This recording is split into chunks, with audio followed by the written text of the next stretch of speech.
चतुराक्षरी जपा करे तो सर्वज्ञ ज्ञानदेव चतुराक्षरी जपा करे तो सर्वज्ञ ज्ञानदेव चतुराक्षरी जपा करे सर्वज्ञ ज्ञानदेव चतुराक्षरी जपा करे तो सर्वज्ञ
ज्ञानदेव चतुराक्षरी जपहा करितु सर्वज्ञ ज्ञानाज्ञान विरहित ब्रह्म प्राप्तीची संज्ञा ज्ञाता ज्ञेय निजांगी होय ऐसे प्रतिज्ञा ज्ञानाग्नीने पापे जळती ही ज्याची आज्ञा ज्ञानदेव म्हणता ज्ञानदेव देतो वासुदेवची होतो अखंड वदनी वदेतो नररूपी विष्णु अवतरला हा भगवान नदी नदकूप पाहता उदक नव्हे भिन्न नवल हेची पशु महिषा करितो वेदाध्ययन नमन करुणी सद्भावे जपता होय विज्ञान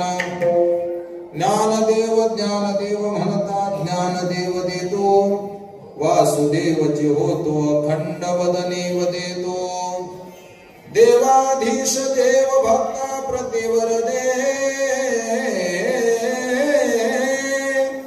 देता वर ब्रह्मांडी ब्रह्मानंद बोंदे देश कराज दया निधी अलंका परे जो नांदे देश भाषा ज्ञान दे विदितार्थ वदे ज्ञानदेव म्हणता ज्ञानदेव देतो वासुदेवची होतो अखंड वदने वदेतो वक्ता श्रोता श्रवणे पठने पावते समभाव वर्णो जाता घटत महिमा होतो जीव शिव वंदुन्या नान्य एका जनार्दनी दृढ भाव वर्षति निर्झर ज्ञानदेव नामे पुष्पांचा वर्षाव ज्ञानदेव म्हणता ज्ञानदेव देतो थपका म्हणायचं वासुदेवची होतो अखंड वदने वदेतो कमी झालं बघायचं हातोटी नाही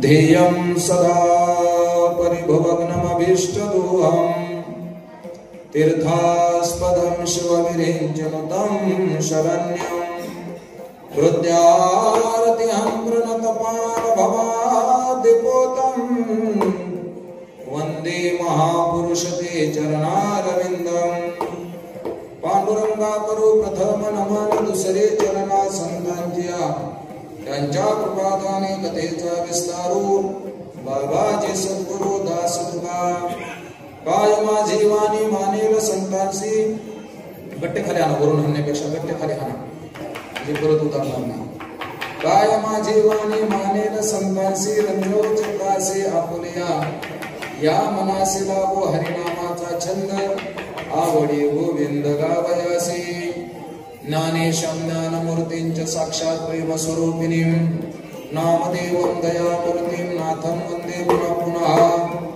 वैराग्यस्य परामूर्तिं देहक्षेत्रनिवासिनीं तुकाराम महाराज भक्तराज चतुष्टयं संपाद्य ज्ञानाञ्च विधाय भक्तिं विलोकितुमेन समाधिराजः वैराग्यवन्तं सुविचारयुक्तं नमामि जोगं शिरसा पुरन्तं जयांचे केले स्मरण होय सकळ विद्यांचे अधिकरण तेच बंधू श्री चरण श्री गुरूंचे ते नमस्कार आता ओके नमो ज्ञानेश्वरा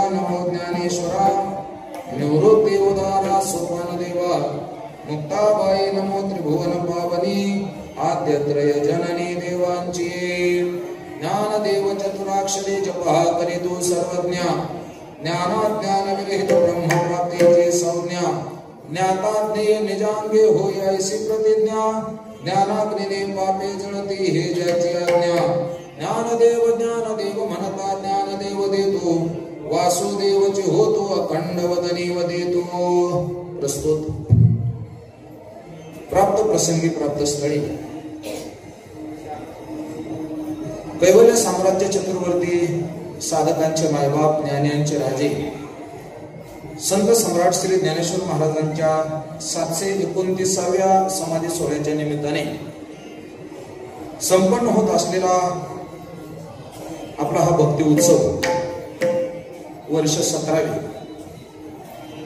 या उत्सवाकरता आपणच आलेलो आहोत असं काही समजायचं कारण नाही। या उत्सवाकरता समाधीच्या अभंगामध्ये असं वर्णन केलेलं आहे इंद्र चंद्र देव येते ब्रह्मादिक गीते गाते यम वरुण बृहस्पती विमाने दाटते अंतरिक्षी व्यास वाल्मीक वशिष्ठ आदी करून सगळे ऋषी मंडळी हजर आहेत। सनकादिकी मंत्र घोष केले विधीपूर्वक 5 दिवस सनकादिक ऋषी 5 दिवस या ठिकाणी मंत्र घोष करत असतात। नर्मदा भागीरथी गंगा आदी करून सगळ्या नद्या समाधी सोहळ्याकरता अलंकारापूरमध्ये उपस्थित आहेत। देव आलेले देवता आलेले ऋषीमुनी आलेले आहेत आणि आपणही सर्वजण भाग्यवान मंडळी या समाधी सोहळ्याकरता उपस्थित आहोत। निळा म्हणे जाणून संत येते धावत प्रतिवर्षी जगात अनेक माणसं आहेत पुष्कळ लोक आहेत परंतु त्याच्यात आपण भाग्यवान आहोत का कारण आपल्याला ज्ञानोबरायांच्या समाधी सोहळ्याला येण्याची बुद्धी झाली म्हणून आपण भाग्यवान आहोत। आणखी त्याच्यात असं भाग्य की काय काय आळंदीत येतात पण कीर्तन ऐकत नाही नुसते फिरत राहतात त्यांच्यापेक्षा आपण भाग्यवान आहे की आपण कीर्तन श्रवण करण्याकरता बसलेलो आहोत। आणि आजचा अतिशय पवित्र असा द्वादशीचा पर्व काळ आहे। आजच्या दिवशी विश्वमाऊली ज्ञानोबराय झाले ज्ञानदेवानी आले सामुग्री घेऊनी पर्व काळ द्वादशी आणि दिली सामुग्री आमासी ज्ञानोबराय आजच्या दिवशी सामुग्री घेऊन आले होते। गेल्या वर्षी मी हा प्रसंग सांगितला होता पण पुन्हा एकदा थोडंसं रिव्हिजन करतो। 350 वर्षाच्या नंतर ज्ञानोबरायांच्या नंतर 350 वर्षाच्या नंतर नाथ महाराजांना स्वप्नामध्ये दृष्टांत झाला। ज्ञानेश्वर महाराजांनी स्वप्नामध्ये मला येऊन सांगितलं काय अजान वृक्षाचे मुळे कंठासी लागले येऊन आळंदी स्थळे काढी वेगे। नाथ महाराजांना खूप आनंद झाला। नाथ महाराज आळंदीमध्ये आले 40 दिवस नाथ महाराजांनी अनुष्ठान मांडल्याचं वर्णन आहे। समाधीचा काही शोध लागत नाही। अशा काळामध्ये त्यांना तो नंदी दिसला। आता आपण सिद्धेश्वराचं दर्शन करायला जाताना सुरुवातीला नंदी आहे त्या नंदीच्या खाली गुहेकडे त्या समाधीकडे जाण्याची जागा आहे। जुन्या काळामध्ये खूप झाडं होती। नाथ महाराज शोध घेत होते शोध घेता घेता त्यांना ती जागा सापडली। उठविला नंदी शिवाचा ढवळा उघडले शिळा विवराचे। नाथ महाराज आत गेले 3 दिवस ज्ञानेश्वर महाराजांनी नाथ महाराज गप्पा मारत होते चिंतन करत होते। वर्णन तर असं केले की नाथ महाराजांना आलिंगन देण्याची बुद्धी झाली ज्ञानोबरायांना पण आलिंगन देता आलं नाही। का देता आलं नाही ज्ञानेश्वर महाराजांचा देह वायू तेज आणि आकाश या 3च तत्वाचा आहे। तुमच्या आमच्या देहामध्ये 5 तत्व असतात पृथ्वी तत्व आणि जल तत्व आपल्यात जास्त असतात। ज्ञानोबरायांच्या शरीरामध्ये जल तत्व नाही आणि ज्ञानोबरायांच्या शरीरामध्ये पृथ्वी तत्व नाही।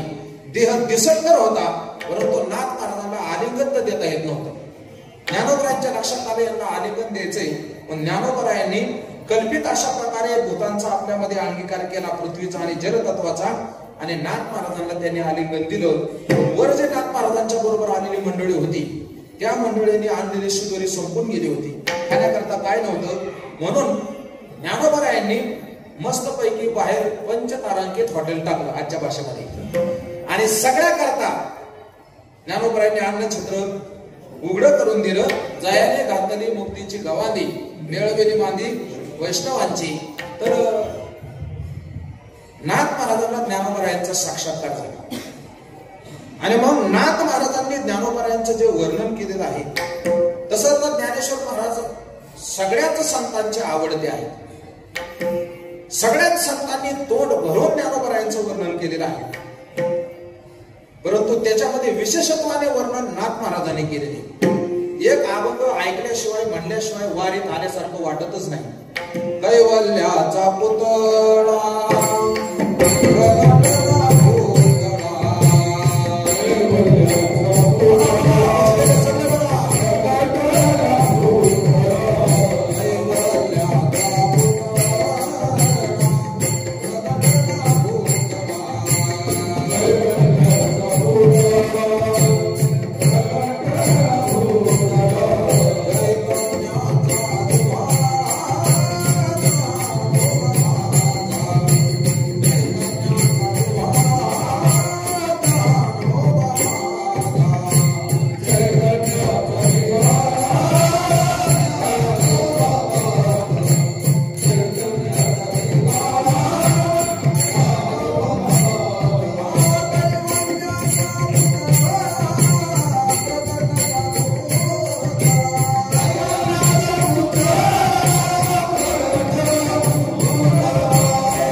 दारामध्ये सोन्याचा पिंपळ आहे. तुम्ही सगळे शहरात राहणारी मंडळी आहात. आमच्या खेडेगावामध्ये जर आलं तर दारात काहीही पडलेलं असतं. दारामध्ये काहीही पडलेलं असतं. काय मोडकी तुटकी शेतीची अवजारं तिथंच पडलेली असतात. काय काय कोंबड्या पाळण्याची हौस असते. कोंबड्याचे खुराडे दारातच असतात. कोंबड्याचेच खुराडे दारात असतात असं नाही. त्या कोंबड्यांनी दिलेला प्रसादही तिथंच असतो. ज्ञानोबरायांचा दरबार आहे, ते खाली येऊन बोलत नाही. लहान लेकर असतात. लहान लेकरांनी केलेला कार्यक्रमही तिथं दारातच असतो. मी एवढं खाली येऊन कशा करता बोलतोय. ज्ञानोबरायांचं जे वर्णन केले, ज्ञानोबरायांच्या दारात सोन्याचा पिंपळ आहे. म्हणजे सामान्य माणसाच्या दारामध्ये कुठल्याही वस्तू पडलेल्या असतात. त्या वस्तूकडे माणूस पाहतही नाही. का पाहतो कोणी आवर्जून? तसं ज्ञानोबरायांच्या दारामध्ये सोन्याचा पिंपळ आहे. तिकडे ज्ञानोबराय डोकूनही पाहत नाही. हा त्याचा भाव आहे. म्हणजे कोंबडीची विष्ठा, लहान लेकराची विष्ठा, ती जशी कुणी त्याच्याकडे पाहतच नाही, तसं ज्ञानोबरायाच्या दारामध्ये सोन्याचं पिंपळ आहे. संत महात्मे याच्याकडे डोकूनही पाहत नाहीत. सोने रुपया मान मृत्तिके समान माणिक पाषाण कडे जैसे. याच्या कथा कुठं भरपूर आहेत, पण अभंग आपला लय बारीक आहे सेवेचा. तो काही सगळा संपवायचा नाही. एकाच चरणात थांबणार आहे. आपल्याला 4-5 वर्ष एकाच अभंगावर चिंतन करायचे. गेल्या वर्षी आपण हाच अभंग घेतला होता. तुमच्या ध्यानात आहे का नाही कोणाच ठाऊक, पण माझ्या ध्यानात आहे. ऐका, ज्ञानोबराय इतके इतके श्रीमंत आहेत. काय लोक म्हणते महाराज काय खोटं बोलताय, आम्ही ज्ञानोबरायांचे कितीतरी वेळा दर्शन केले, आम्हाला तर सोन्याचं पिंपळ दिसला नाही, आम्हाला तर सामान्य झाड वाटतंय. का वाटतंय? त्याचं कारण असं आहे की आपला अधिकारच नाही तेव्हा. अधिकारी झाल्याशिवाय त्या सोन्याच्या पिंपळाचं दर्शन होत नाही. काय लोक म्हणतील सोन्याचा म्हणजे सुखाचा का? हा, आमचे वैद्य बाबा सांगायचे सोन्याचा म्हणजे सुखाचा पिकाचा, अशी लक्षणा करायचीच नाही. सोन्याचा म्हणजे सोन्याचाच. आपल्याला काय दिसत नाही? अधिकार नाही म्हणून एक कारण. आणि दुसरं कारण, आपल्याला जर दिसला असता, मला नाही वाटत त्याची साल कोणी शिल्लक ठेवली असते, त्याची सालही आपण शिल्लक ठेवली नसती. हो, सोन्याचाच पिंपळ आहे. आणि लक्षणेने अर्थ घ्यायचा झाला तर सुखाचा पिंपळ आहे. ज्ञानोबरायांच्या संतांच्या दारात आल्याशिवाय आपलं जीवन कधीच सुखरूप होऊ शकत नाही. म्हणून या दुःखाने तप्त झालेल्या जीवाला सुखाचा खरा मार्ग दाखवण्याकरता संत महात्मे या ठिकाणी येतात आणि आल्याच्या नंतर आपल्याला ते उपदेश करत असतात. आजचा अभंग हा उपदेश करणारा अभंग आहे. उपदेश हा 3 प्रकारचा आहे मुख्य. एक प्रभू संमित उपदेश, एक सुहृद संमित उपदेश आणि तिसरा कांत किंवा कांता संमित उपदेश. प्रभू संमित, प्रभू म्हणजे मालक. मालक नोकराला नुसता आज्ञा सोडत असतो. तुमच्या मराठीमध्ये ऑर्डर, ए जा त्या माणसाला बोलवून आण, हे बघ ही गाडी नेऊन तिकडे उभी कर, शेतकरी असेल मालक जा त्या शेताला पाणी दे, अमुक काम कर तमुक काम कर. मालक जाग्यावरून हलत नाही. तसं तुमच्या आमच्या जीवनाचं कल्याण व्हावं म्हणून आपल्याला उपदेश करणारे एक वर्ग या जगामध्ये आहे, त्याचं नाव आहे वेद. वेद जाग्यावर हलत नाही, नुसतं आपल्याला आज्ञा देतो. मातृदेवो भव, पितृदेवो भव, आचार्य देवो भव, अतिथी देवो भव.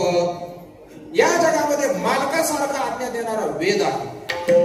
दुसरा उपदेश करणारा वर्ग आहे, त्याला म्हणतात सुहृद. सुहृद म्हणजे मित्र. मित्र मित्राला उपदेश करतो. मित्र मित्राशी बोलताना मला नाही वाटत आवाजावं बोलत असेल. आवाजावं कळतं?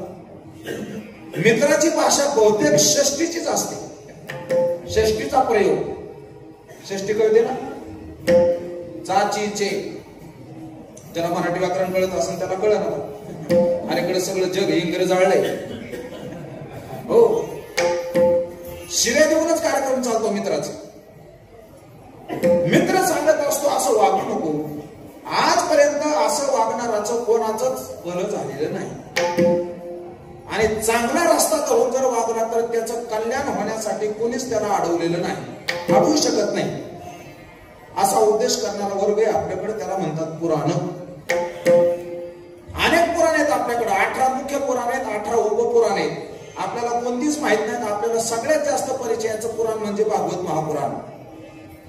आणि अलीकडे शिवपुराणाने प्रवेश केलेला आहे आपल्या संप्रदायात. चांगलं आहे, शंकराचं जे काही अडचण नाही, त्याला काही वावगं नाही ते. पण आपल्याकडे प्रामुख्याने भागवत पुराण चालतं. त्यातल्या 2 घटना मी तुम्हाला सांगणार.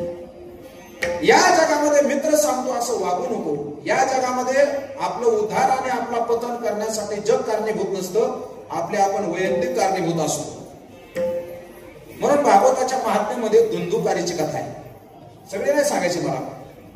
धुंदुकारी वाईट वागायला लागला. वडिलांना विचारलं काय करू? गोकर्णाला विचारलं. पोरग तर ऐकत नाही. म्हणजे जगामध्ये अशी गंमत आहे, ज्यांना लेकरं झाले नाहीत ते पण दुःखी आहेत, ज्यांना झालेत ते पण दुःखी आहेत. एक पुती दुःखी, निपुती दुःखी, 7 पुती दुःखी. ज्याला झालं नाही त्याला वाटतं मला का नाही झालं. ज्यांचे झाले त्यांनी काय देवे लावलेत बघा चौकशा करून. हो, म्हणून आत्मदेवाला पोरग होत नव्हतं तर मलाही निघाला होता भागवत म्हणते. साधूला सांगितलं मला जर पोरग नाही दिलं तर मी आत्महत्या करेन आणि त्याचं पाप तुम्हाला लागेल. साधूने फळ दिलं, त्या फळापासून ते फळही त्याच्या बायकोने गायला चाललं. लय मोठी कथा आहे, त्याचा तिकडे घुसत नाही. आणि हा जो आणला होता पोरगा तो बायकोच्या बहिणीचा पोरगा होता, मिवणीचा पोरगा, धुंदुकारी. वैतागले काय करू? गोकर्ण महाराजांनी सांगितलं तुम्ही निघून जा, आपल्या जीवनाचा उद्धार करा. भागवतात 2 श्लोक इतके गोड येतं, ते त्याच्यावर महिनाभर प्रवचन केलं तरी तो विषय संपणार नाही. देहस्ति मांसकुतिरे विमतिं त्यजत्वं जाया सुता दिशु सदा ममतां विमुञ्च पश्यानिशं जगदिदं क्षणभङ्गनिष्ठं वैराग्य रागरसिको भव भक्तिनिष्ठः धर्मं भजस्व सततं त्यज लोकधनवान् सेवस्व साधु पुरुषान् जहि कामतृष्णा अन्यस्य दोषगुण चिंतनमाश मुक्त्वा सेवा कथा रसमोह नितराम पिबत्वं खूप गोड श्लोक आहे दोन. मला विस्तार करायचा नाही. आत्मदेव ब्राह्मण आपलं कल्याण करण्याकरता निघून गेला. आई सापडली घरी. भाऊ तर निघून गेला तीर्थयात्रेला गोकर्ण महाराज. आईने म्हणू लागला, सांग वडिलांनी कुठं धन ठेवलंय, हे माझ्याकडे सगळं, नाही तर मी तुला मारेन. पोराच्या भीतीने आई रात्री घराच्या बाहेर पळून जाण्याकरता निघली. एका विहिरीमध्ये पडली, मरून गेली. आता याला घर मोकळं झालं. याने 5 वेश्या घरामध्ये आणून ठेवल्या. त्यांचं पालन पोषण करण्याकरता धुंदुकारी मोठ्या चोऱ्या करायला लागला. आणि त्या वेश्या विचार करायला लागल्या, याने चोरून आणलेले धन राजाला जर कळालं तर राजा याच्या सकट आपल्याला सुद्धा घेऊन जाईल. म्हणून त्या बायकाने धुंदुकारीला दारू पाजली. घरामध्येच खड्डा मोठा खांदला आणि त्याच्या डोक्यामध्ये दगड घातले तरी सुद्धा तो मराठा. भागवताच्या टीकाकारांनी असं चिंतन केले, जीवनामध्ये वाईट कर्म करणाऱ्या माणसांना मरण सुद्धा सरळ सरळ येत नाही. धुंदुकारीच्या डोक्यात दगड घातले तरी तो मरणा. शेवटी त्या बायकांनी चुलीतला विस्तव काढला आणि त्याच्या तोंडामध्ये, नाकामध्ये, कानामध्ये जिथं जिथं त्यांना विस्तव भरता येईल तिथे तिथं भरला आणि धुंदुकारीला मारून टाकला. आणि मग नियम असा आहे, आपल्या जीवनामध्ये जर आपल्या काही इच्छा अपूर्ण राहिल्या तर आपल्याला प्रेत योनी प्राप्त होत असते. धुंदुकारी प्रेत झाला. गोकर्ण महाराजाला कळाला आपला भाऊ मेलाय, प्रेत झालाय. गोकर्ण महाराज तीर्थयात्रेत गेले होते पण मागे आले परत. घरी कोणी राहत नसल्यामुळे सगळं गवत उगवलेलं, झोपण्यापुरती जागा त्यांनी साफ केली. वळगडी टाकले पडले होते. तेवढ्यात सकृत इंद्र सकृताशी सकृष्य महिषो भवत. कधी इंद्राचे स्वारी गेलेली दिसायची, कधी महिष म्हणजे रेडा पडत गेल्यासारखा दिसायचा, कधी कुत्रा ओरडल्याने आवाज यायचा. असे चित्र विचित्र आवाज त्याला येऊ लागले. गोकर्ण महाराजाकडे गंगेचं जल होतं. गंगा जल हातामध्ये घेतलं, मंत्रलं आणि त्या प्रेतावर टाकून दिलं. त्याला विचारलं, कोण आहे? त्याने सांगितलं, अहम भ्राता तो दिवसमी धुंदुकारी इति नामतः. मी तुमचा भाऊ धुंदुकारी आहे. त्याला विचारलं, कशामुळे तुला ही पियोनी प्राप्त झाली? त्यांनी सांगितलं, दुसरं कोणी कारणीभूत नाही. स्वकीय नैव दोषेन ब्रह्मत्वं नाशितं मया. या जगामध्ये आपलं वाटोळं करणारे दुसरे नसतात. आपलं वाटोळं आपणच करत असतो आणि आपला उद्धार सुद्धा आपल्यालाच करता येतो. म्हणून आपुले आपण, आपुले आपण, आपुले आपण घरा सोडवना. आपुले आपण, आपुले आपण, आपुले आपण घरा सोडवना. बोला सगळे, आपुले आपण, आपुले आपण, आपुले आपण.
हेत आत्मवय आत्मनो बंधोर आत्मय पुरात्मना आपापण्या घात कर शत्रू झालो मी माझा मीच झालो कैसे पुत्र दारा कैचा.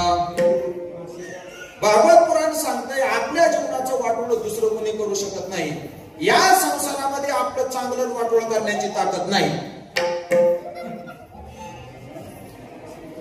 आमचे वैद्य बाबा सांगायचे संसार आपलं वाटोळ करत नाही, सरळ करत नाही, गोल करत नाही, षटकोनी करत नाही, त्रिकोणी करत नाही. का नाहीच संसार तर आपलं काय करत. आपलं वजन वाटोळ करण्याकरता तो असायला पाहिजे ना. संसार आपल्याला काय करू शकत नाही. मग आपल्याला गुंतवणार कोण आहे संसारात? आपल्याला गुंतवणार दुसरं कोणी नाही. आपला आपणच गुंतलोय. मुक्त होता परी बढे झाला बंध घेऊन या छंद. दुंदुकारीची कथा आपल्याला हे सांगते सावध राहा, सावध राहा, सावध राहा.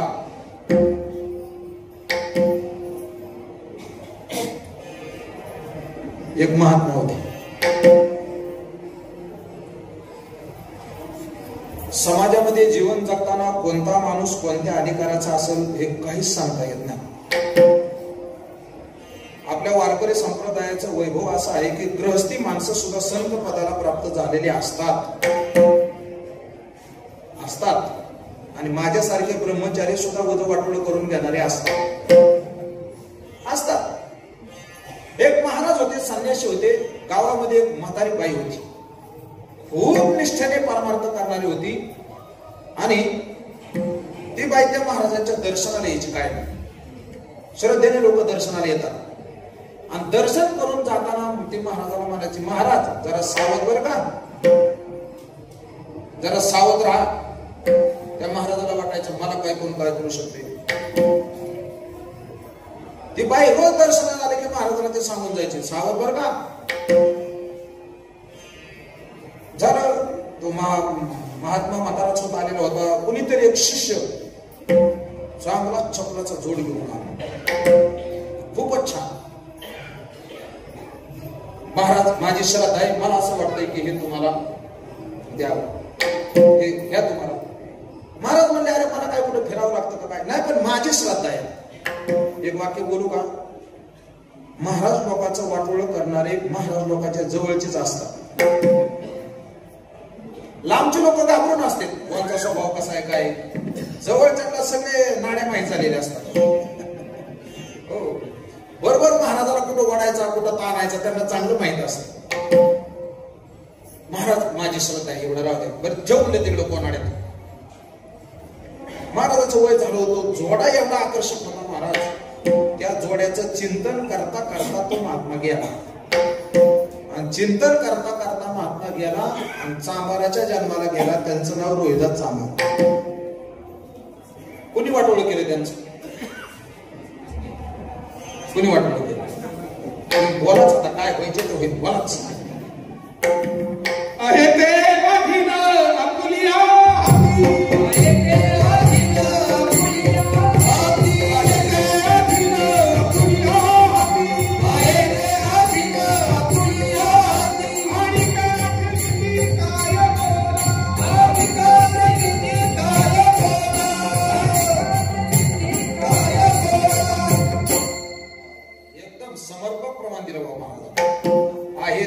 आपले आधी उभं विनाकारण आपलं दुसऱ्याकडे लक्ष देण्यामध्ये सगळं आयुष्य जातं.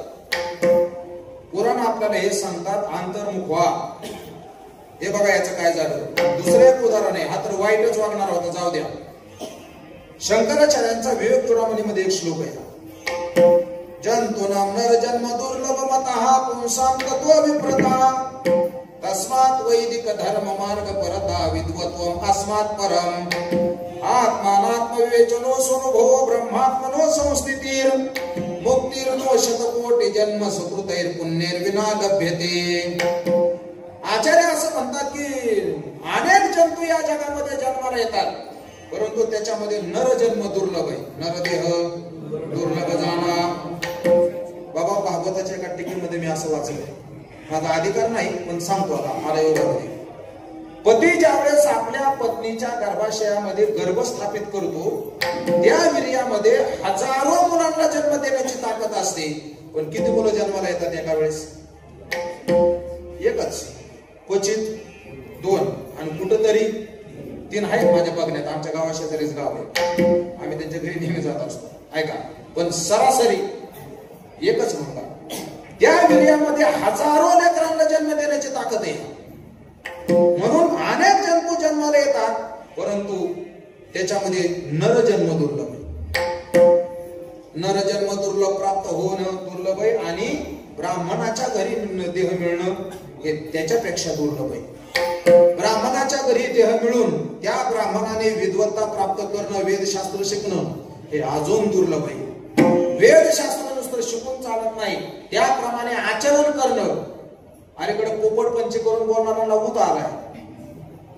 माळ रानावरला दगड उचलला की जसा इचून निघतो तसं कुठून बी महाराजांनी निघायला लागले त्याने. हो, त्यांना काही किंमत आहे का? हो, म्हणजे शिकलेला आपल्या जीवनामध्ये उतरवणं हे त्याच्यापेक्षा अवघड आहे, आणि जीवनामध्ये त्याचा अनुभव येणं हे त्याच्याही पेक्षा दुर्लभ आहे. आस्तेच्या महापुरी रिगताती कोटीवरी परिप्राप्तीच्या पहिलं तिरे, तुका म्हणे करुणी धावी आणि त्याचे पाय माझे जीव. मी कशा करता एवढं सांगितलं? मला तुम्हाला 6व्या स्कंदातला आजमेळ सांगायचा आहे थोडा. आजमेळ ब्राह्मण आहे. ब्राह्मणाच्या घरी देह मिळणं तसं दुर्लभ आहे. प्राप्य पुण्य कृताम लोकानुषिताशाचे द्विशाशोती समाहा शुचिनाम श्रीमताम गेहे योग भ्रष्टो विजायते. कोणीही ब्राह्मणाच्या घरी जन्माला येत नाही. आजमेळ ब्राह्मणाच्या घरी जन्माला आला. एवढंच नाही, आजमेळ शास्त्र शिकलेला आहे. एवढंच नाही, आजमेळाचं लग्न झालेले. एवढंच नाही, पहिल्या बायकोपासून त्याला 10 लेकरं झालेली. एवढं सगळं असून त्याला परकी बाय घरात आणून ठेवायची बुद्धी झाली. मला हे सांगायचं, माणसाचं पतन कोणत्या वयात होईल याची काहीच गॅरंटी नसते. म्हणून दिसायला परमार्थ जरी वरून सोपा वाटत असला तरी आतून परमार्थ शूरस्य धारा निशता दुरद्या दुर्गम पतस्तत कवयो वदंती. धार लावलेल्या तलवारीच्या पात्यावरून चालणं शक्य आहे, सोपं आहे, परंतु परमार्थाच्या मार्गाने चालणं भयंकर अवघड आहे. पुराण आपल्याला सांगतात मित्रासारखं वागू नको असं. आणि तिसरा उद्देश करणारा वर्ग या जगामध्ये त्याला कांत किंवा कांता म्हणतात. कांता कळते आहे का तुम्हाला? कांता म्हणजे बायको. बायको कसा उद्देश करते? पहिली तर गोष्ट, लग्न झाल्या आलेली बायको आणि 2-3 वर्षानंतरची बायको. तुम्हाला काय फरक वाटतो का? मला काय अनुभव नाही म्हणून आपलं तुम्हाला विचारलं का हो दादा? फरक वाटतो ना? कायच वाटणं आहे, अजून फरक आहे. इकडे बघा, लग्न होऊन आलेली बायको तुम्हाला काहीच बोलणार नाही. चालताना जपून चालणार, बोलताना जपून बोलणार, अजिबात काही करणार नाही बाबा. कुठपर्यंत काय करत नाही? जोपर्यंत तिला घरातल्या सगळ्यांचा अंदाज येत नाही तो. बरोबर? सासरा कसा आहे, सासू कशी, ननंद कंसात मिरची ती कशी आहे, दीर कसा आहे, आणि ज्याच्याबरोबर लग्न झालंय तो उपट सुंब्या तो कसा आहे. हो, आमचे गुरुबंधू उमेश महाराज दसऱ्यात एक वाक्य सांगत असतात, काय काय मांजरीला उंदराचा अंदाज 6 महिन्यातच येतो. काय काय मांजरीला जरा वेळ लागतो. हो, एकदा सगळ्याचा स्वभाव तिच्या लक्षात आला, मग आता मात्र नवरा माझ्या, काय तुमचं पाठांतर दांडवे. संत सुद्धा असेच बायको सारखे आपल्याला उद्देश करतात. अगोदर परमार्थात लावताना ते नवीन नवरी जशी काही बोलत नाही, तसं संत बातम्या आपल्याला काहीच म्हणत नाही. फक्त अगोदर सांगितलं ज्ञानोबरायांनी काय, हरिमुखे म्हणा, हरिमुखे म्हणा, हरिमुखे म्हणा, हरिमुखे म्हणा, हरिमुखे म्हणा, हरिमुखे म्हणा, हरिमुखे म्हणा, हरिमुखे म्हणा, हरिमुखे म्हणा, हरिमुखे म्हणा, हरिमुखे म्हणा, हरिमुखे म्हणा.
चतुर विनोदी दृश्यते स्वभावी पूर्ण ज्ञाते या सकळाते विनवनी करा विठ्ठल स्मरण. मला वाटतं याचा अर्थ माझ्याकडून ऐकू नका, याचा अर्थ बाबांचा तुम्ही ऐकला असेल किंवा ऐका, ऐकलं होतं आळंदी त्यांचं कीर्तन.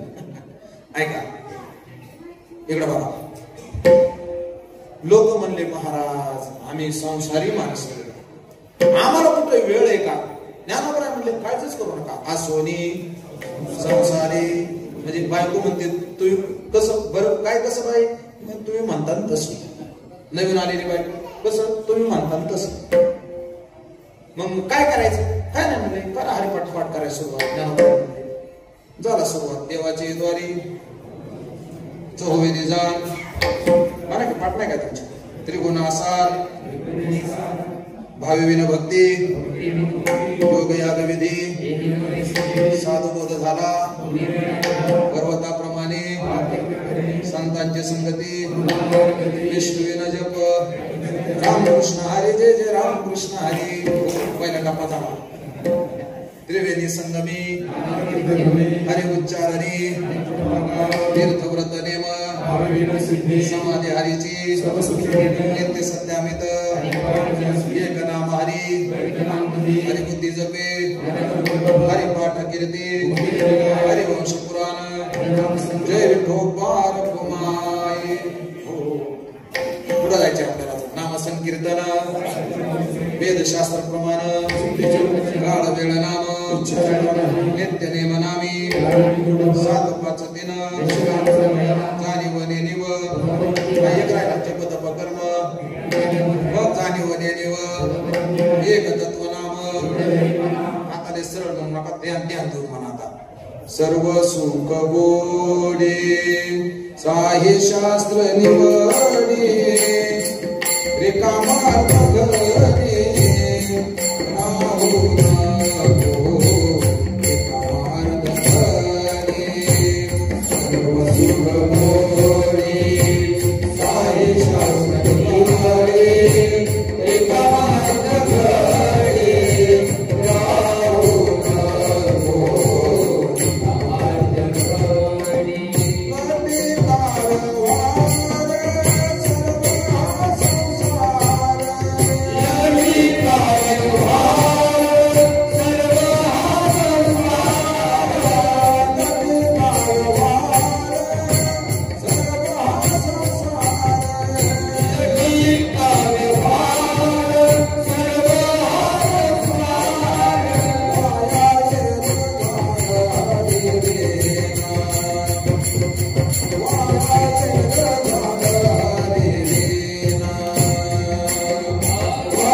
आणि एकदा नवरा हातात आल्यावर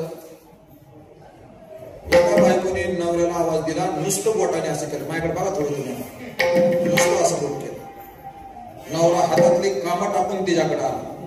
काय काय नाही म्हणली, बोटात वजन आहे का गेलं बघत होते.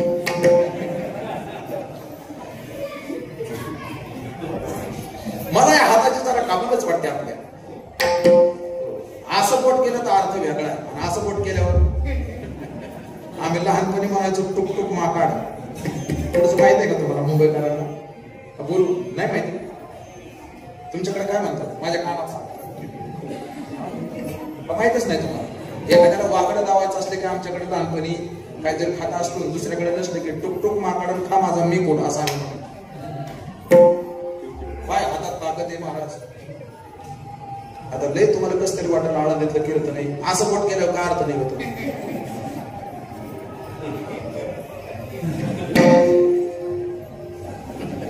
आता अवघड घेऊन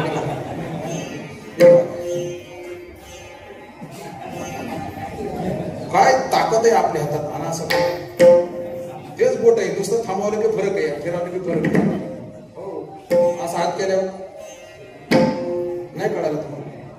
पंचतरी पक्षाचं आहे ना काहीतरी असं. कशा करता सांगितली गंमत तुम्हाला. एकदा त्या नवरा हातात आला की बाई त्याला बोटावच फिरवते. तसं संत महात्म्याने अगोदर सांगितलं असोनी काय नाही तुम्ही काम करा, काय काय अडचण नाही. का सांगितली ग्रस्त आश्रम सगळं चालतंय या. आणि एकदा आसक्यात आलेले आले, अय भाऊ लटिका व्यवहार वायर झाल संत महात्मे. म्हणून संतांच्या अंतःकरणाचं वर्णन तुकोबरायांनी केलं. मृदू सबाह्य नवनीत याचाच अनुवाद तुळशी रामायणामध्ये आपल्याला पाहायला मिळतो.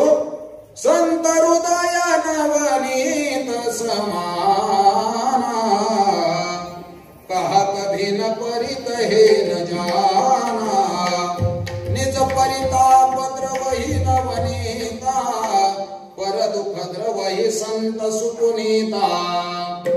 संत महात्म्यांना जगाने कितीही त्रास दिला तरी त्याचं दुःख त्यांना बिलकुल वाटत नाही.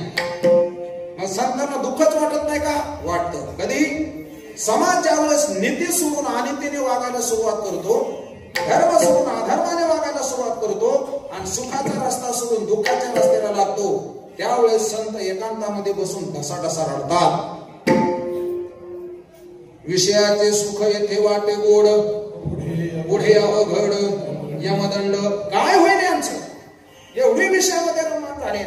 म्हणून संत महात्मे या ठिकाणी आले. कशा करता? शोधवणी आले संत हिताहित जगाचे. आणि आल्यानंतर आपल्याला सुखाचा रस्ता त्यांनी दाखवला.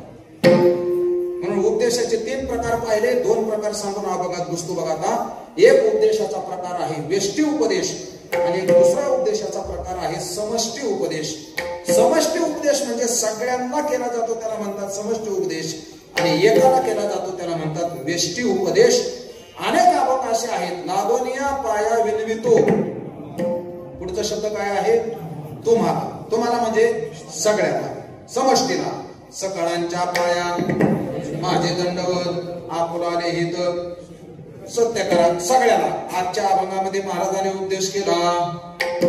ज्ञानदेव चतुराक्षरे जपहा करी तू सर्वज्ञा करी तू सर्वज्ञा ज्ञान ज्ञान विवेक ब्रह्मा प्राप्तीची संज्ञा ज्ञान विवेक ब्रह्मा प्राप्तीची संज्ञा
एका करता वापरला जातो.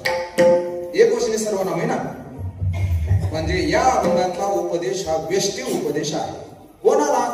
पुढचं विशेषण भागवटा सर्वज्ञा.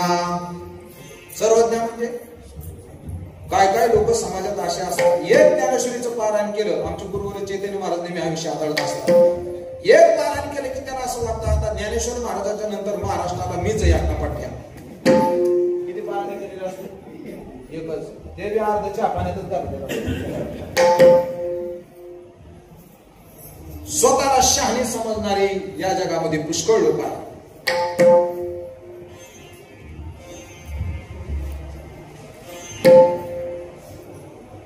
परमार्थ अनुभवायला खूप कठीण आहे. सांगण्याकरता सोपा आहे, याच्या विरुद्ध संसार आहे. संसार बोलायला अवघड आहे, करायला सोपा आहे. कुणीच भेटलेलं संसाराला चांगलं म्हणत नाही. मला आजपर्यंत भेटलेली एकही माणूस संसार चांगला आहे असं म्हणणार नाही. गोड म्हणतात महाराज लय अवघड असतं, भयंकर त्रास, नको नको झाले. आम्ही म्हणतो चल ना माझ्या गाडीत जागा मोकळीच आहे, मरतोय नुसते बोलणार, काही खरं नाही संसाराचं. आमच्या भागात तर ते एक चाल प्रसिद्धच आहे, ते प्रमाणाने ती चाल ठरलेलीच आहे. चाल मी कोणी लावली कोणाच लय सूचक चाल आहे बारीक. काकड्यात सकाळ सकाळ ही चाल म्हणायची आणि टचून संसाराला लागायचं लगेच. किती मोठा विरोधाभास आहे. तो जो साधक आहे ज्ञानोबरायांचा, तुकोबरायांच्या, नाथ महाराजांच्या पुढचा, नाथ महाराजांचा अभंग आहे ना, त्याने अनेक ग्रंथाची चिंतन केली होती. त्याला अनेक प्रक्रिया अतिशय उत्कृष्टपणे सांगता येत होत्या. वेदांताचं झाड त्याला उभं करता येत होतं. लोक कशी बोलवायची ही कला त्याला चांगली प्राप्त झाली होती. काय करायला लय लोक बोलवत येतात, एका कीर्तनातच सगळी येडी करून टाकते. मी लय फटका माणूस आहे, कीर्तन झाल्यावर माझ्याकडे कोणी येतच नाही कार्यकर्ता सोडला तर. काय काय लगेच गराटा घालून त्याच्या पुढं कला असते ती, सगळ्याला जमत नाही. त्याला ती कला प्राप्त होती, सगळं त्याचं तयार होतं, पण त्याच्या जीवनामध्ये समाधान नव्हतं. समाधान ही काय वेगळीच चीज आहे. ती पैशाने मिळत नाही, सत्तेने मिळत नाही, घराने मिळत नाही, गाड्याने मिळत नाही, विद्वतेने सुद्धा मिळत नाही. लय भजन केली म्हणजे समाधान मिळतं असं पण समजू नका. आमच्या भागामध्ये भजन चाललं होतं आणि एकाला अभंग म्हणून दिला नाही. अभंग म्हणून दिला नाही म्हणून त्यांनी चावून एकाचा कानच तोडला. कान तोडला. आणि हे आमच्या म्हणजे त्या गावचा मुलगा माझ्या बरोबर इथं ते महाराज पण आहेत आळंदी मध्ये, आमची घरी शेजारचे, त्यांच्याच वडिलाचा कान तोडला. अभंग म्हणून दिला नाही, वाटणीवरून नाही, पैशावरून नाही, त्याच्यावर तर फार मारामारीच होता. इतकी बेकार अवस्था आहे. भजन करणाऱ्यांना समाधान नाही, वाजवणाऱ्यांना समाधान नाही, कीर्तन करणाऱ्यांना समाधान नाही, बाकीचं किती द्या यांचं समाधान. समाधान ही काय अलौकिक वेगळी गोष्ट आहे. तीर्थावळीमध्ये प्रमाण आलेले. ज्ञानोबारांनी नामदेव महाराज तीर्थयात्रा करून आल्यानंतर नामदेव महाराजांनी मामदेव घातलं, सगळे जेवले आणि देवाने नामदेव महाराजांच्या ताटातलं गोष्ट खाल्ल्यावर सगळे ब्राह्मण असे वैतागले, आम्हाला बाटवलं. आणि बाटवलं म्हणल्यानंतर देवाला सुद्धा ह्यांनी चंद्रभागा आंघोळीला पाठवलं ब्राह्मणांना. तुम्ही धर्म सांगितला ना, तुम्ही पाळा आधी, जा आंघोळ करून या, असे बोलले ब्राह्मण डायरेक्ट. आणि मग नामदेव महाराजांना यथार्थ देवाचा साक्षात्कार झाला हे त्यांच्या लक्षात आल्यावर तिथं प्रमाण आहे. वेदशास्त्र पठने बहिर्मुख वचने केले अभिमानी छळन होती. त्या साधकाला समाधान नव्हतं. नाथ महाराजांच्या पुढे तो साधक होता. नाथ महाराज त्याला म्हणले, भाऊ तुला जर समाधान प्राप्त करून घ्यायचं असेल तर मी सांगतो ते कर. ज्ञानदेव चतुराक्षरी जपहा करी तू सर्वज्ञ. स्वतःला जरी सर्वज्ञ समजून घेत असला तरी तू काय कर, ज्ञानदेव ज्ञानदेव ज्ञानदेव असा जप कर. ते सर्वज्ञ विशेषण ज्ञानोबरायकडे लावायचं बघा. तेहवेली पिण्याने आपल्याला दोनकडे लावता येतं. सर्वज्ञ असलेले ज्ञानेश्वर महाराज, त्या ज्ञानेश्वर महाराजांच्या नामाचा तू जप कर. 4 अक्षराचा मंत्र. आपल्याकडे अनेक अक्षराचे मंत्र आहेत. 1 अक्षरी मंत्र आहे आपल्याकडे ओम. 2 अक्षरी मंत्र आहे राम. 3 अक्षरी मंत्र आहे आपल्याकडे तंबाखू तंबाखू. मग तुका म्हणे जपा मंत्र 3 अक्षरी. विठ्ठल विठ्ठल मंत्र सोपा. विठ्ठल विठ्ठल विठ्ठल विठ्ठल मंत्र सोपा. विठ्ठल विठ्ठल मंत्र सोपा.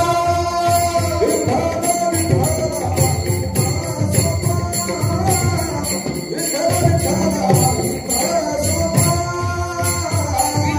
विठ्ठल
12 अक्षराचा मंत्र आहे ओम नमो भगवते वासुदेवाय. 24 अक्षराचा मंत्र आहे आपल्याकडं. 24 अक्षराचा गायत्री मंत्र आहे ओम भूर्भुवः स्वः तत्सवितुर्वरेण्यं भर्गो देवस्य धीमहि धियो यो नः. आणि 32 अक्षराचा मंत्र आहे हरे राम राम राम हरे हरे, हरे कृष्ण कृष्ण कृष्ण हरे हरे. नाथ महाराज म्हणले 4 अक्षरी मंत्राचा जप कर. ज्ञानदेव चतुराक्षरी जप हा करीतो सर्वज्ञ. या अभंगाची गंमत अशी, या अभंगामध्ये आद्यंत यमक नावाचा अलंकार आलेला आहे. साहित्याच्या अंगाने थोडं आद्यंत यमक म्हणजे ओळीच्या सुरुवातीला जे अक्षर असतं तेच शेवटी अक्षर असतं. ज्ञानदेव, ज्ञाने सुरुवात झाली ना, शेवट कशाने ज्ञानेच होतो बघा. ज्ञानदेव चतुराक्षरी जप हा करीतो सर्वज्ञ. ज्ञाना ज्ञानविरहित ब्रह्म प्राप्तीची संज्ञा. ज्ञाता निजांगे होय ऐशी प्रतिज्ञा. ज्ञानाग्नीने पापे जळती हे ज्याची आज्ञा. पुढच्या चरणामध्ये नररूपे विष्णू अवतारला हा भगवान. नदी नद वापी कूप पाहता उदक नवे भिन्न. नवल हेची पशु म्हैसा करीतो वेदाध्ययन. नमन करुणी सद्भावे जपता होय विज्ञान. सगळा अभंग बघून घ्या, त्यात वेळ जाईल. व्याकरणामध्ये अनुप्रास नावाचा एक असाच अलंकार आहे. त्या अलंकारामध्ये एकच शब्द अनेक वेळा आलेला असतो पण अर्थ वेगवेगळा घेऊन आलेला असतो. कनकाने कांता तो एका तराया, केल्या विधीने नरका तराया. जो सापडे ना नरका तराया, तो धन्य जाना नरका तराया. नरकात हे 4 वेळा शब्द आलाय पण अर्थ वेगवेगळे घेऊन आलेला आहे. याच्यामध्ये यमक जो आहे तो यमक काय करतो, यमकाने अर्थ बदलत नाही, यमकाने छंदोमयता वाढते, गेयता वाढते, म्हणून आद्यंत यमक आहे. दुसरी गोष्ट, ज्ञानदेव ही जी 4 अक्षर आहेत, या 4 अक्षराकरता स्वतंत्र 4 चरण या अभंगामध्ये आहेत. पहिल्या चरणामध्ये ज्ञा एवढ्याच अक्षराचा अर्थ ज्ञानोबरांनी सांगितला, महाराजांनी सांगितला. दुसऱ्या चरणामध्ये न पुढचा अक्षर, त्याच्याकरता 1 चरण आलेले, ते या अक्षराकरता 3रं चरण आलेले, आणि व या अक्षराकरता 4थं चरण आलेले. आणि हे सगळं ऐकापर्यंत कोणी मरायचं नाही. हे अभंग 5 वर्ष चालणार आहे. हो, गेल्या वर्षी आपण प्रस्तावना केली होती. आज पहिलं चरण दावतं सांगतो, कारण वेळ संपत आला, 20 मिनिटं राहिले. तेवढ्यामध्ये मी 4 तुकडे तुम्हाला सांगणार आहे, ऐका. बाकीचे चरण राहायला ऐकायला सगळे पुढल्या वर्षी दिसले पाहिजे. माझं आडनाव पाहणे मी बघून घेतो कोण तुम्हाला सोडून नाही. तुम्हाला अजून अशी 50 कीर्तन ऐकायचे, तुम्ही कुठं झालेलं नाही. एक बघा, ज्ञानदेव चतुराक्षरी जप हा करीतो सर्वज्ञ. पारमार्थिक साधनामध्ये काही बहिरंग साधन आहे आणि काही अंतरंग साधन आहे. माणसाने बहिरंग साधनामध्ये जास्त रमण्यापेक्षा अंतरंगात प्रवेश करणं महत्वाचं आहे. अलीकडे माणसाचा बहिरंगपणा जास्त वाढलाय. जेवढा दिखावा जास्त असेल तिकडे लोकांची धाव जास्त आहे. हो, मग हरिपाठाला गर्दी जास्त असते का कीर्तनाला गर्दी जास्त असते? काय तुमचं म्हणणं काय? मुंबईकरांचा हरिपाठ तर लय नाचून असतो. आनंद चांगली गोष्ट आहे, पण त्याच्यामध्येच रमत जाऊ नये. माणसाने अंतरंगात आत घुसण्याचा प्रयत्न करावा. हे बाहेरची साधनं आपल्याला लवकर देवापर्यंत घेऊन जात नाहीत. हे हरिपाठामध्ये नाचणं, वाऱ्या करणं हे बहिरंग साधन आहे. पण अंतरंग साधन आहे डायरेक्ट कनेक्शन. याने तुमचं डायरेक्ट कनेक्शन देवाशी. तुम्ही जर लयच अंतरंग होऊन करत असाल तर ते पण चालतच. मीराबाईचं भजन नाचूनच होतं ना.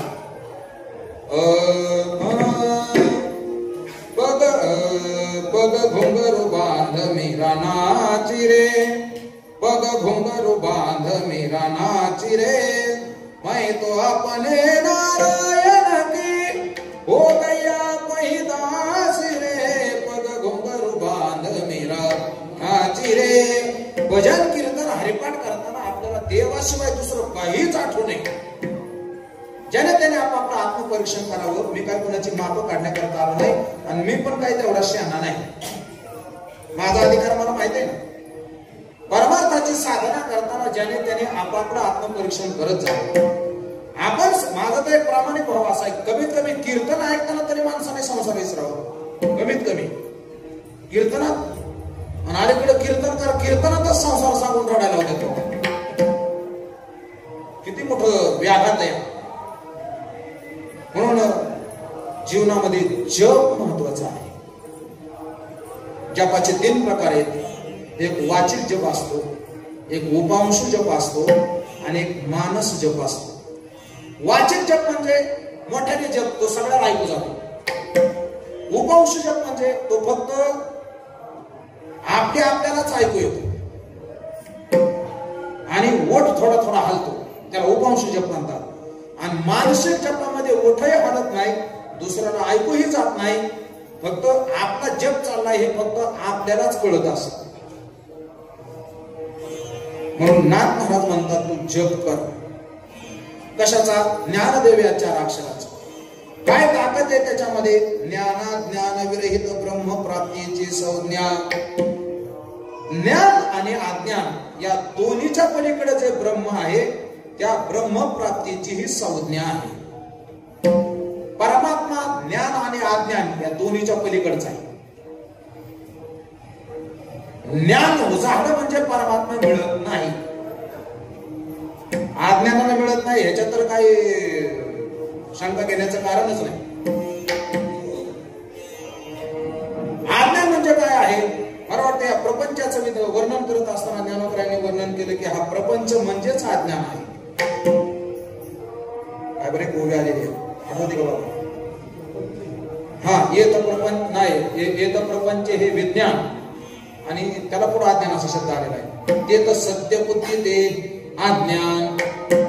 विज्ञान म्हणजे विशेष ज्ञान, आणि या विशेष ज्ञानाच्या ठिकाणी आपली सत्यत्व बुद्धी असणं यालाच संसार म्हणतात, यालाच अज्ञान म्हणतात. आगा उपजनी आणि निमने हे साचची जे का मान. म्हणून या संसारातलं तुम्ही कितीही ज्ञान प्राप्त करा, समाधान मिळणार नाही. कोणत्याही क्षेत्रामध्ये जातो, कुठल्याही क्षेत्रामध्ये जातो, या संसारामध्ये भौतिक विद्या कितीही प्राप्त केली तरी माणसाला समाधान मिळू शकत नाही. उलट माणसाचं समाधान बिघडलं. जास्त शिकणारी माणसं व्हायबल होतात व्यवहारामध्ये.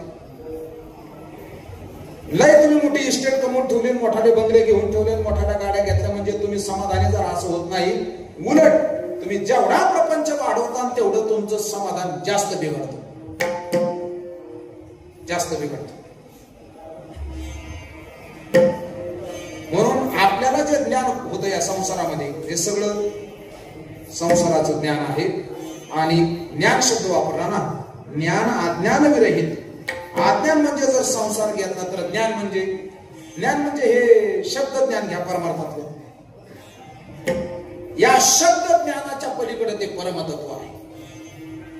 आणि ज्ञान आणि अज्ञान या दोन्हीच्या पलीकडे घेऊन जाणार जर काय असेल तर ते ज्ञानोबरायचं नाव आहे.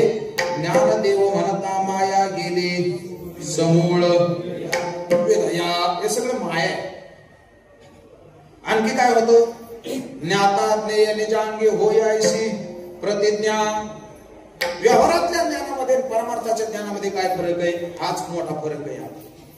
व्यवहाराच्या ज्ञानामध्ये ज्ञाता आणि ज्ञेय हे दोघ जण एका अधिकरणात कधीच येऊ शकत नाही. म्हणजे ज्ञाता म्हणजे जाणणारा. हे जाणणं 5 पद्धतीने चालतं किंवा 6 पद्धतीने मला मन घेतलं तर. आपण डोळ्याने रूपाचं ज्ञान करून घेतो, कानाने बोलत राहतो मी शब्दाचं ज्ञान करून घेतो, नाकाने सुगंध दुर्गंधाचं ज्ञान करून घेतो, त्वचेने स्पर्शाचं ज्ञान करून घेतो, काय राहिलं अजून?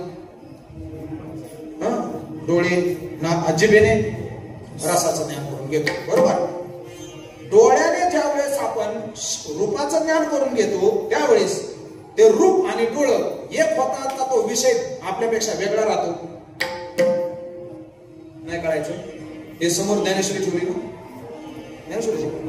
ज्ञानेश्वरी म्हणजे मला या ज्ञानेश्वरीचं दर्शन झालं. ज्ञानेश्वरीकडे मी डोळ्याने पाहिल्यानंतर माझं डोळा आणि ज्ञानेश्वरी हे दोन्ही एकच झाले का ज्ञानेश्वरी वेगळी राहिली आणि मी पाहणारा वेगळा राहिलो? तुम्ही टेन्शन घ्या, त्यामध्ये किती अवघड काम आहे. अहो ज्ञानेश्वरी माझ्यापेक्षा वेगळीच आहे ना. मी बोलतोय, तुम्ही ऐकत आहे, शब्दाचा आणि तुमच्या कानाचा संबंध येतोय. मग हे जे शब्द आहेत, हे शब्द आणि तुमचं कान हे दोन्ही एक झालं का शब्द वेगळे राहिले. असं म्हणतात की भगवान श्रीकृष्णाने 5,500 वर्षापूर्वी सांगितलेली गीता, ती गीता आपल्याला ऐकायला मिळणार आहे, असं संशोधन चालू आहे. आपण जे जे अक्षर बोलतो ती अक्षरे या आकाशामध्ये जशीच्या तशी सेफ आहेत. विज्ञान सध्या त्या प्रयत्नामध्ये आहे की भगवान श्रीकृष्णाचा आवाज सुद्धा आपल्याला काही दिवसांनी ऐकायला मिळेल. फक्त मरू नका, फक्त मरू नका. काय ऐका, म्हणजे शब्द, विषय आणि काम हे वेगळे राहतात. रूप आणि डोळा हे वेगळे राहतात. सुगंध, दुर्गंध देणारे जे काही वस्तू असतील, तुमचे सेंट वगैरे असेल, ती वस्तू आणि आपलं नाक वेगळं राहतं.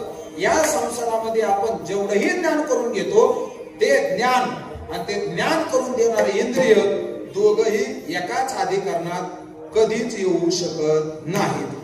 परंतु परमार्थामध्ये ज्ञाता आणि ज्ञेय हे वेगळं राहत असेल तर त्याला परमार्थ म्हणतच नाही. विठाला विठाला विठाला.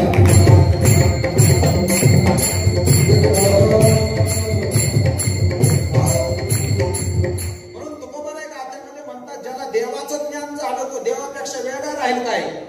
देव देखे तो ही देव कैसा नो है, देव देखे तो ही देव कैसा नो है, उडला संदेह यासे काय, उडला संदेह यासे काय, देव देखे तो ही देव कैसा नो है, देव देखे तो ही देव कैसा नो है,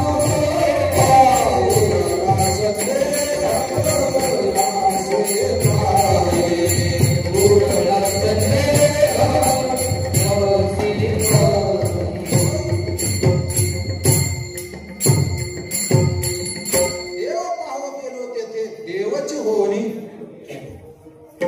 आणि संसार हा त्रिपुटीवर चालत असतो. ज्ञाता, ज्ञान आणि ज्ञेय. परमार्थामध्ये मात्र हे तीनही एकाच अधिकरणात नाही, एकच असतात. येतात म्हणणं हा शब्द चुकीचा आहे. हे तिघ एकच असतात. व्यवहारामध्ये या तिघातलं एक जरी राहिला मोकळा तरी दोघाला घेऊन येतो. म्हणजे ज्ञाताच राहिला, ज्ञान नसल आणि ज्ञेय नसल, पण म्हणे ज्ञाता या. ज्ञाता म्हणलं की दोन्ही येतातच. ज्ञाता आहे, कोणाचा ज्ञाता तुम्हाला ज्ञेय सांगावं लागतं.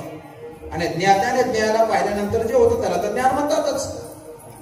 हो, मी ज्ञानी आहे असं जर एखादा म्हणायला लागला, मी ज्ञानी आहे असं म्हणत असताना ह्याला जे झालेले ज्ञान आहे ते होणार ज्ञान आणि ज्याला ज्ञान झाले ते दोघ जण वेगळे असतात. आणि ज्या विषयाचं ज्ञान झाले तो विषय तिसराच असतो. म्हणून या तिघातलं एकही शिल्लक राहून चालत नाही परमार्थामध्ये. गुरुवर्य चैतन्य महाराजाच्या करते उदाहरण देत असतात. तिघ जण मित्र गेले व्यापार करण्याकरता परदेशामध्ये. 12 वर्ष व्यापार केला आणि 12 वर्षानंतर पुन्हा संपत्ती घेऊन गावाकडे निघाले. समुद्रातून प्रवास, जहाजामध्ये सगळी संपत्ती ठेवलेली आणि भयंकर वादळ सुद्धा. वादळामध्ये ती नाव पलटी झाली. तिघांनी पाण्यात उड्या टाकल्या. पोहत पोहत एका बेटावर आले. ते म्हणले आता काय करायचं, काय करता म्हणले, आता सगळं संपल्यावर देव आठवतो माणसाला.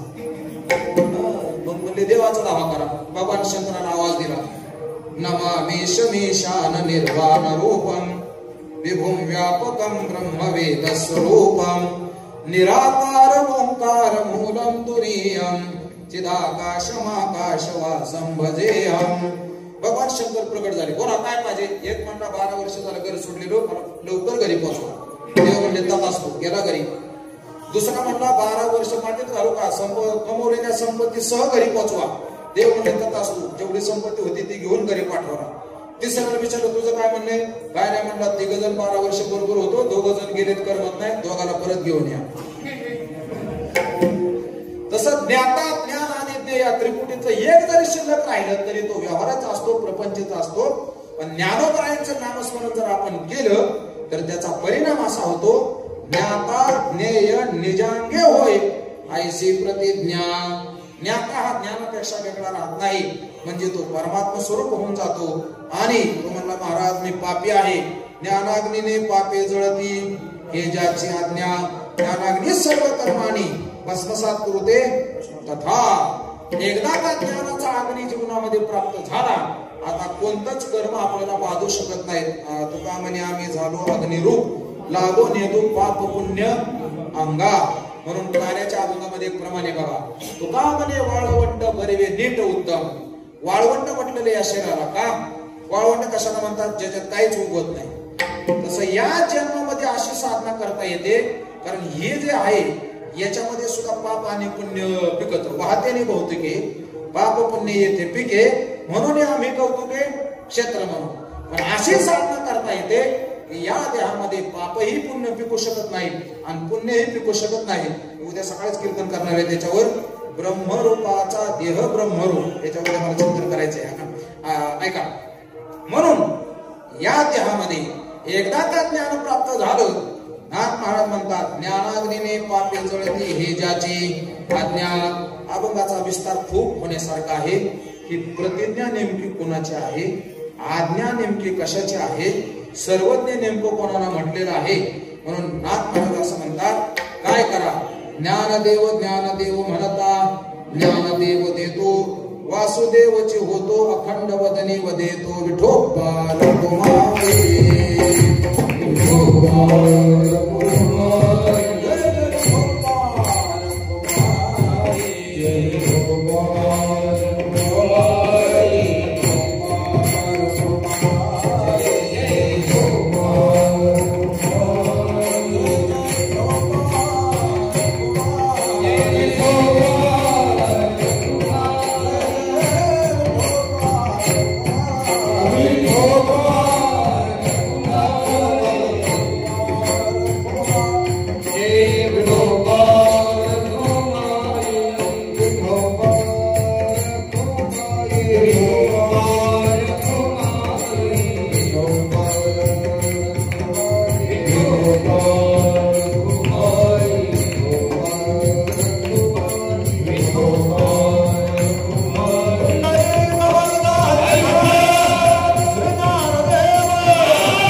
ज्ञानाज्ञान विरहित ब्रह्म प्राप्तीची संज्ञा. ज्ञाताज्ञे निजांगे होय ऐसी प्रतिज्ञा. ज्ञानाग्नीने पापे जळते हे ज्याची आज्ञा. ज्ञानदेव ज्ञानदेव म्हणता ज्ञानदेव देतो, वासुदेवची होतो अखंड वदनी वदेतो. पहिली तो गोष्ट अभंग मानायला अवघड आहे. दुसरी गोष्ट चाल लावायला अजून अवघड आहे. तिसरी गोष्ट ह्याच्यातले शब्दच कळायला अवघड आहे. इतकं अवघड आहे हे सगळं सोडून द्या. आणि आता सोपं सांगू का? कोणाकोणाला असं वाटतं आपल्या जीवनातलं दुःख कायमच जावं, त्यांनी हात वर करा. कोणालाच वाटत नाही? काय निगरगट्ट झाले? कोणालाच वाटत नाही आपल्या जीवनातलं दुःख जावं आणि आपल्या जीवनातलं सुख कधीच संपू नये असं कोणाकोणाला वाटतं? हे काय प्रश्न झाला का? म्हणून सगळ्यालाच वाटतं. असं ज्याला ज्याला वाटतं त्याने एकच करायचं, ज्ञानोबरायांचं नामस्मरण करायचं. सगळा अभंगात आहे कळला, काही फरक पडत नाही. फक्त आजच्या कीर्तनात एवढंच आपल्याला कळायला पाहिजे, आपल्याला फक्त ज्ञानदेव ज्ञानदेव म्हणायचं, दुसरं काही नाही.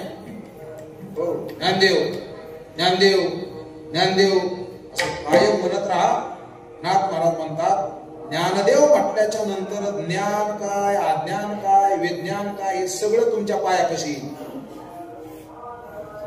ग्रंथ शिकून जे ज्ञान आपल्याला मिळत नसतं ते ज्ञान आपल्याला सेवेने मिळत असतं. ज्ञानाचा पुरवठा ते सेवा हा दारवटा.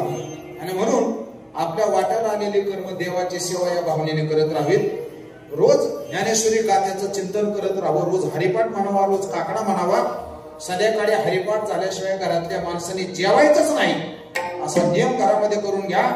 काय कलियुगाची टाप आहे आपल्या घरामध्ये घुसण्याची. कली तिथंच प्रवेश करतो जिथं कोणी चिंतन करत नाही. आणि मग ज्याच्या त्याच्या प्रारब्धाने येणारे सुख दुःख ते कुणाला चुकली नाहीत. देवाला देवाच्या बापाला चुकली नाही तिथं काका महाराजाला चुकल्या इथून कुणी वजा होत नाही. म्हणून जे काय आपल्या प्रारब्धात लिहिलेले ते प्रारब्ध सोडून द्यावं आणि अंतःकरणामध्ये आपलं परमात्म्याचं चिंतन अखंड चालू असावं. माझा कुठलाच अधिकार नसताना मला तुम्ही दरवर्षी या ठिकाणी सेवा देत असता. तशी याही वर्षी दिली. मला जशी जशी जमली तशी तोडक्या मोडक्या भाषेमध्ये मी चिंतन करण्याचा प्रयत्न केला. हे माझ्या बुद्धीचं काही नाही, सगळं आमच्या जोग महाराज संस्थेचं वैभव आहे. जोग महाराज संस्थेमध्ये शिकण्याचा योग आला. तिथं काही सद्गुरूंच्या मुखातून काही ग्रंथ चिंतन करण्याचा योग आला. पंढरपूरला 8-9 वर्ष चातुर्मासाला राहण्याचा योग आला आणि त्याच्यातूनच तुमच्या सगळ्या सज्जनांचा परिचय झाला. खरं तर हे कीर्तन म्हणजे मी काय तुम्हाला सांगण्याकरता आलो नव्हतो. त्या निमित्ताने तुमच्या सगळ्याचे दर्शन होतील आणि तुम्ही माझी काय तुम्ही संत माझी कडा दिठीचा कराला बहुडा तरी तुम्हा माने एवढा होईन मी. या भावनेने मी ही सेवा केलेली आहे. झालेली सेवा ज्ञानोबरायांच्या चरणी, तुकोबरायांच्या चरणी, सद्गुरू जोग महाराजांच्या चरणी उपस्थित सगळेच या ठिकाणी आपले आमने लोणावळा परिसर ट्रस्ट महाराज अध्यक्ष आहेत ना, जनार्दन महाराज अध्यक्ष आहेत. पूजनीय बाबा या ठिकाणी उपाध्यक्ष आहेत. नाही काहीच नाही मला तर वाटतंय तुम्हीच सगळे. तो माझा कदाचित भ्रम असू शकतो. हो, कारण असं म्हणणारा माणूसच सगळं असतो हे मला माहिती आहे. असू द्या चला. आणि तुम्ही सगळी मंडळी तुमच्या सगळ्यांच्या सहकार्यातून मला वाटते 17 वर्षापासून हा आपला उपक्रम चालू आहे. अशाच पद्धतीने आपल्या जीवनामध्ये सतत सेवा घडत राहावी आणि आपणही ज्ञानोबरायांना, नाथ महाराजांना, तुकोबरायांना अपेक्षित असलेलं साध्य आपल्या सगळ्यांच्या जीवनामध्ये प्राप्त व्हावं अशा सद्भावना व्यक्त करतो. किंबहुना सर्व सुखी पूर्ण होणी तेही लोकी भजे जो आदि पुरुषी अखंडित ज्ञानेश्वर माऊली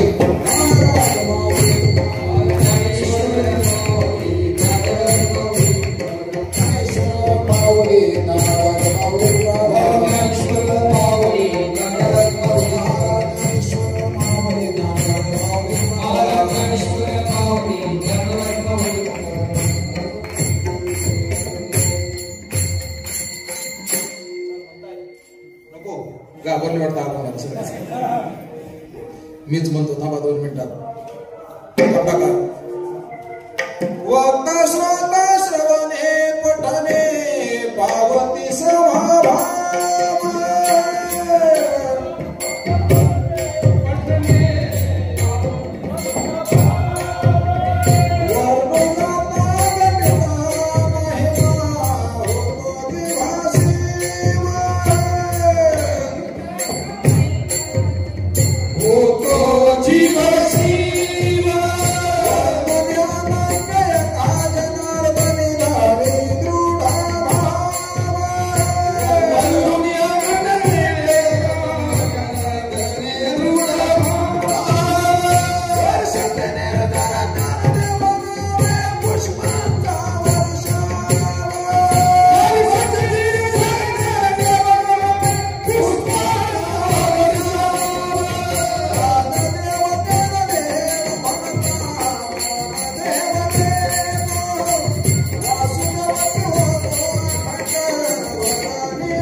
विनम्र भावने अभिवादन करून आजची ही कीर्तनाची सेवा आपल्या सर्वांची सुपरिचित, मागच्या वर्षी ज्यांची सेवा झाली आणि आता पुढे ही सेवा चालूच.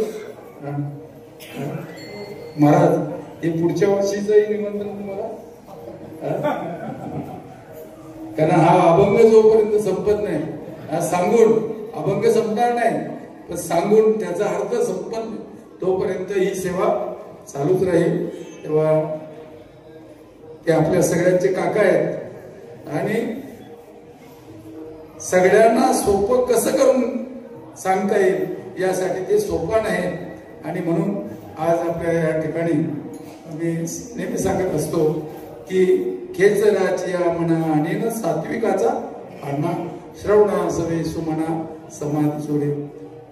महाराजांचं म्हणजे आचरण जर आपण पाहू गेलो तर कालची निर्जला एकादशी आणि आपण किती खासी, दशमी पासून तर व्रत ते आहेच. आणि सकाळी 8 वाजता त्यांनी एकादशी सोडून आणि म्हणून आज त्यांनी फराळ कीर्तनाच्या अगोदर केलं. आणि त्यांचं गायन ऐकण्याकरता कितीतरी विद्यार्थी मोबाईल घेऊन असतात. अशा प्रकारे ज्यांनी विद्यार्थी घडवण्याचं काम पंढरपूर क्षेत्रामध्ये केलं, अध्यापक म्हणून त्यांनी काम पाहिलं, असं ज्यांचं परमार्थिक जीवन आहे, तेव्हा त्यांना उदंड आयुरारोग्य प्राप्त हो, अशी सेवा त्यांच्या जीवनामध्ये घडत राहू, ही सद्भावना या ठिकाणी व्यक्त करतो. आणि आमच्या या वारकरी संप्रदाय आमने लोणार परिसराच्या वतीनं त्यांना ज्ञानोबा प्रसाद म्हणून वस्त्र आणि श्रीफळ देण्यात येतो. मी आमचे कार्याध्यक्ष आदरणीय पांडुरंग महाराज पाटील यांना विनंती करतो की महाराजांचा यथोचित सन्मान त्यांनी करावा.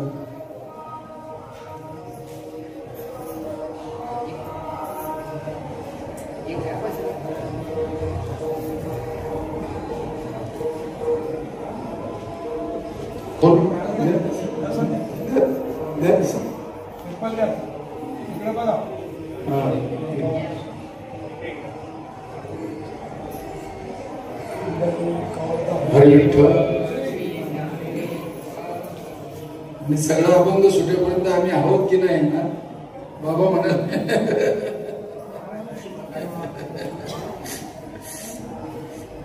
आजच्या अन्नदाते आहेत श्री यशवंत काशीनाथ पाटील. समोरची जी दरवाजा आहे त्याच्याकरता मला वाटतं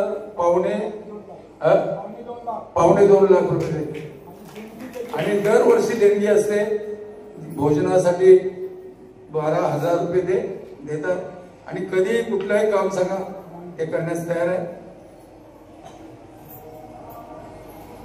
कुठल्या नावाची अपेक्षा नाही किंवा कसली अपेक्षा नाही. यशवंत काशीनाथ पाटील मुक्काम सावंत पंढरपूरच्या धर्मशाळेसाठी देणगी देण्यास ते तयार आहे. त्याचप्रमाणे आजच्या या भोजनाकरता गोपीनाथ रामाकेने भावाले ज्यांच्या सौभाग्यवती कृता गोपीनाथ केणे या जिल्हा परिषदेच्या सदस्य आहेत. त्यांच्याकडून 10 किलो पनीर आणि कालच त्याने या ठिकाणी त्यांच्या बंधूने मोठी घोषणा या ठिकाणी केली की पंढरपूरच्या धर्मशाळेसाठी 55,55,555 रुपये. त्याबद्दल त्यांचे या ठिकाणी मी शब्द सुमनाने आभार मानतो. आजच्या आज या गोपीनाथ रामाकेणे या हा पनीर 10 किलो दिले.